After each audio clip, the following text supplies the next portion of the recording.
ರಾಜ್ಯ ಸಚಿವ ಸಂಪುಟ ವಿಸ್ತರಣೆಗೆ ಸಂಬಂಧಿಸಿದಂತೆ ಕಾಂಗ್ರೆಸ್ ಹೈಕಮಾಂಡ್ ಮಟ್ಟದಲ್ಲಿ ಮಹತ್ವದ ಬೆಳವಣಿಗೆಗಳು ನಡೆದಿವೆ. ಕಳೆದ ರಾತ್ರಿ ದೆಹಲಿಯಲ್ಲಿ ಹೈಕಮಾಂಡ್ ನಾಯಕರೊಂದಿಗೆ ನಡೆದ ಸಭೆ ಯಶಸ್ವಿಯಾಗಿದ್ದು 17 ರಿಂದ 18 ಸಚಿವ ಸ್ಥಾನಗಳಿಗೆ ಹಸಿರು ನಿಶಾನೆ ದೊರೆತಿದೆ ಎನ್ನಲಾಗಿದೆ. ಉಳಿದ 2 ರಿಂದ 3 ಸಚಿವ ಸ್ಥಾನಗಳ ಕುರಿತು ಇಂದು ಮತ್ತೊಂದು ಸುತ್ತಿನ ಸಭೆ ನಡೆಯಲಿದ್ದು, ಇದೇ ಸಭೆಯಲ್ಲಿ 20ಕ್ಕೆ 20 ಸಚಿವರ ಪಟ್ಟಿಯನ್ನ ಅಂತಿಮಗೊಳಿಸುವ ಸಾಧ್ಯತೆ ಇದೆ. ಮುಂಬರುವ ಸ್ಥಳೀಯ ಸಂಸ್ಥೆಗಳ ಚುನಾವಣೆ ಹಾಗೂ 2028ರ ವಿಧಾನಸಭೆ ಚುನಾವಣೆಯನ್ನ ಗಮನದಲ್ಲಿಟ್ಟುಕೊಂಡು ಜಿಲ್ಲಾ ಮತ್ತು ಜಾತಿವಾರು ಸಮತೋಲನ ಸಾಧಿಸುವ ರೀತಿಯಲ್ಲಿ ಸಚಿವ ಸ್ಥಾನ ಹಂಚಿಕೆ ಕುರಿತು ಚರ್ಚೆ ನಡೆದಿದೆ ಎನ್ನಲಾಗಿದೆ.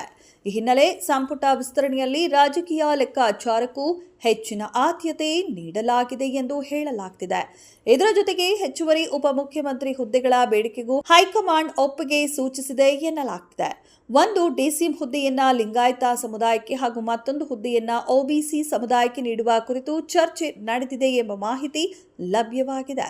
ಲಿಂಗಾಯತ ಕೋಟಾದಲ್ಲಿ ಎಂಬಿ ಪಾಟೀಲ್ ಅಥವಾ ಈಶ್ವರ ಖಂಡ್ರೆ ಅವರ ಹೆಸರುಗಳು ಮುಂಚೂಣಿಯಲ್ಲಿದ್ದರೆ, ಒಬಿಸಿ ಕೋಟಾದಲ್ಲಿ ಸತೀಶ್ ಜಾರಕಿಹೊಳಿ ಅಥವಾ ಜಮೀರ್ ಅಹ್ಮದ್ ಖಾನ್ ಅವರ ಹೆಸರುಗಳು ಕೇಳಿ ಬರುತ್ತಿವೆ. ಆದರೆ ಸದ್ಯದ ಮಾಹಿತಿಯ ಪ್ರಕಾರ ಎಂಬಿ ಪಾಟೀಲ್ ಹಾಗೂ ಸತೀಶ್ ಜಾರಕಿಹೊಳಿ ಅವರಿಗೆ ಡಿಸಿಎಂ ಹುದ್ದೆ ಸಿಗುವ ಸಾಧ್ಯತೆ ಹೆಚ್ಚು ಎನ್ನಲಾಗಿದೆ.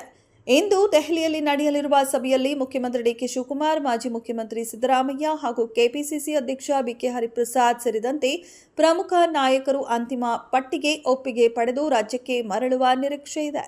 ನಾಳೆ ಹಾಗೂ ನಾಡಿದ್ದು ರಾಜ್ಯಪಾಲರು ಕರ್ನಾಟಕದಲ್ಲಿ ಇರುವುದಿಲ್ಲ ಎಂಬ ಕಾರಣದಿಂದ ಯಾವುದೇ ಗೊಂದಲ ಉಂಟಾಗದಂತೆ ಗುರುವಾರ ಸಂಜೆ ನೂತನ ಸಚಿವರ ಪಟ್ಟಿಯನ್ನ ಪ್ರಕಟಿಸುವ ಸಾಧ್ಯತೆ ಇದೆ. ಬಳಿಕ ಶುಕ್ರವಾರ ಲೋಕಭವನದಲ್ಲಿ ನೂತನ ಸಚಿವರ ಪ್ರಮಾಣ ವಚನ ಸ್ವೀಕಾರ ಸಮಾರಂಭವನ್ನ ನಡೆಸುವ ಕುರಿತು ಕಾಂಗ್ರೆಸ್ ನಾಯಕರು ಚಿಂತನೆ ನಡೆಸಿದ್ದಾರೆ ಎನ್ನಲಾಗಿದೆ.